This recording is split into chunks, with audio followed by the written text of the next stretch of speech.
नमस्ते बच्चों। हमने लेसन 4 स्टार्ट किया था जिसमें हमने थोड़ा पढ़ लिया था। उसके आगे का आज हम पढ़ेंगे।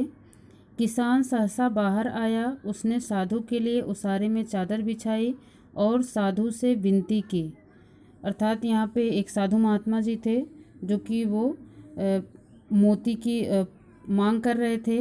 जी, वही मोती की मांग करते करते हुए किसान के यहाँ पहुँचते हैं, जिसके बाद की कहानी है यहाँ पे कि किसान सहसा बाहर आया, उसने साधु के लिए उसारे में चादर बिछाई और साधु से विनती की। अर्थात किसान जो है उस साधु महात्मा को अपने घर पे बैठाते हैं।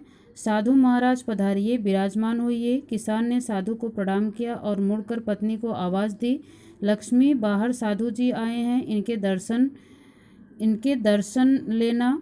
किसान की पत्नी तुरंत बाहर आई, उसने साधु के पांव धोकर दर्शन किए। देख लक्ष्मी, साधु बहुत थके हैं, इनके भोजन की तुरंत व्यवस्था करना। अंजुल भर मोती लेकर पीसना और उसकी रोटियां बनाना, तब तक मैं मोतियों की गागर लेकर आता हूँ। ऐसा कहकर वह किसान खाली गागर लेकर घर के बाहर निकला। अर्थात यहाँ पे मोती से मतलब क्या था, गेहूँ से। तो किसान जो अपनी पत्नी से क्या बोलते हैं कि अंजुल भर मोती लेकर पीसना और उसकी रोटियां बना। अर्थात गेहूँ को लेके पहले पीस लो, इसके बाद फिर उसकी रोटियां बनाओ, तब तक मैं मोतियों की गागर लेकर आता हूँ। अर्थात मैं मोती से भरा हुआ अर्थात गेहूं का भरा हुआ गागर बाहर से लेकर आता हूँ। कुछ समय पश्चात किसान लौट आया, तब तक लक्ष्मी ने भोजन बनाकर तैयार कर रखा था। साधु ने पेट भर भोजन किया, वह प्रसन्न हुआ। उसने हंसकर किसान से कहा, बहुत दिनों बाद कुबेर के घर का भोजन मिला है, मैं बहुत प्रसन्न हूँ। अब तुम्हारी याद आती रहे, इसीलिए मुझे कान भर मोती देना, मैं तुम दंपत्ति को सदैव याद करूँगा। अर्थात यहाँ पे साधु महात्मा जी जो थे वो भोजन करके संतुष्ट हो गए। इसके बाद फिर वो क्या इच्छा प्रकट करते हैं कि मुझे कान भर मोती देना। कान भर मोती का मतलब क्या है, यहाँ पे ज्ञान से मतलब है कि अच्छे वचन या अच्छे ज्ञान या प्रवचन उपदेश, इसकी मांग करते हैं वो साधु महात्मा जी। उस पर किसान ने हंसकर कहा, साधु महाराज, मैं अनपढ़ किसान आपको कान भर मोती कैसे दे सकता हूँ। आप ज्ञान संपन्न हैं, इस कारण हम दोनों आपसे कान भर मोतियों की अपेक्षा रखते हैं।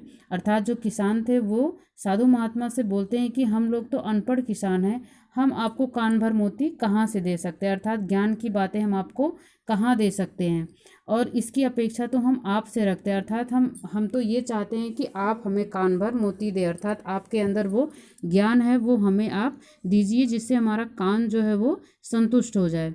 उस पर साधु ने आंखें भींच कर कहा, नहीं किसान राजा, तुम अनपढ़ नहीं हो, तुम तो विद्वान हो, इस कारण तुम मेरी इच्छा पूरी करने में सक्षम रहे।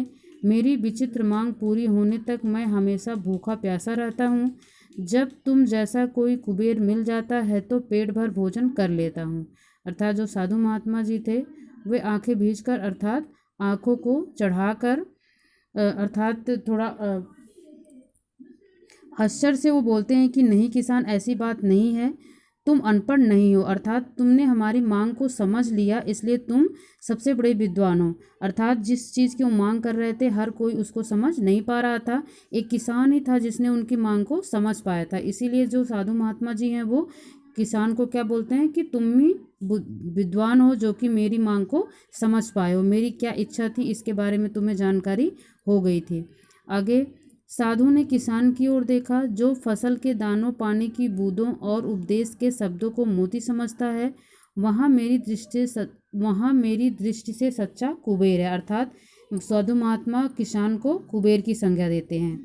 मैं वहाँ भरपेट भोजन करता हूँ, फिर वह भोजन दाल रोटी हो या चटनी रोटी, प्रसन्नता का नमक उसमें स्वाद भर देता है। अर्थात जो प्रसन्नता से रूखा सूखा मिलता है वही उसमें स्वाद देता है।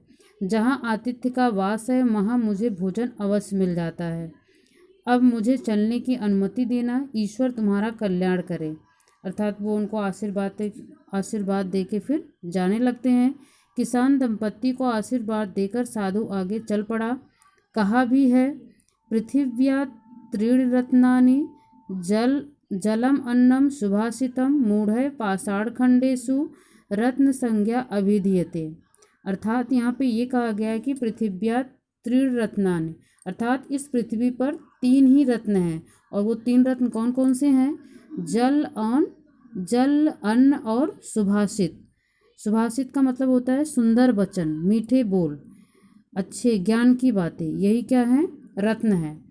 और मूढ़े पाषाण खंडेश रत्न संज्ञा अभिधीयते, अर्थात मूर्ख लोग जो हैं वो पत्थर के टुकड़ों को, पाषाण खंडेश मतलब पत्थर के टुकड़े को हीरे मोती माणिक्य आदि रत्न की संज्ञा देते हैं, जो कि ऐसा नहीं है। अर्थात पृथ्वी पे 3 रत्न कौन कौन से हैं, वो जल है, अन्न है और मीठे वचन और अच्छे ज्ञान की बातें ही रत्न हैं, जिसको साधु महात्मा लोग उसको रत्न की संज्ञा देते हैं।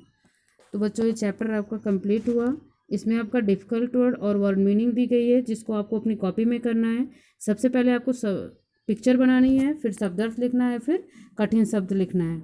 उसके आगे का जो बुक वर्क है वो आपको बुक में ही फिल करना है, जिसके लिए आपको कल दिया जाएगा एक्सरसाइज। आपकी जो बुक की है वो आपको बुक में करना है, और जो कॉपी में करना होगा वो आपको बता दिया जाएगा। अर्थात इसमें जो आपके मौखिक क्वेश्चन है उसको आपको अपनी कॉपी में करना है, जिसको मैं नहीं करवाऊंगी, आपको खुद से करना है। जो लिखित वाले क्वेश्चन है उसको मैं करवाऊंगी, मौखिक क्वेश्चन आपको बुक पढ़ के खुद से करनी है और उसको अपने फेयर की कॉपी में करनी है। बाकी जो बुक वाले MCQ हैं, फिलअप हैं, किसने कहा किससे कहा, ये सारे जो भी एक्सरसाइज हैं उसको आपको अपनी बुक में फिल करनी है। आज के लिए इतना ही, धन्यवाद।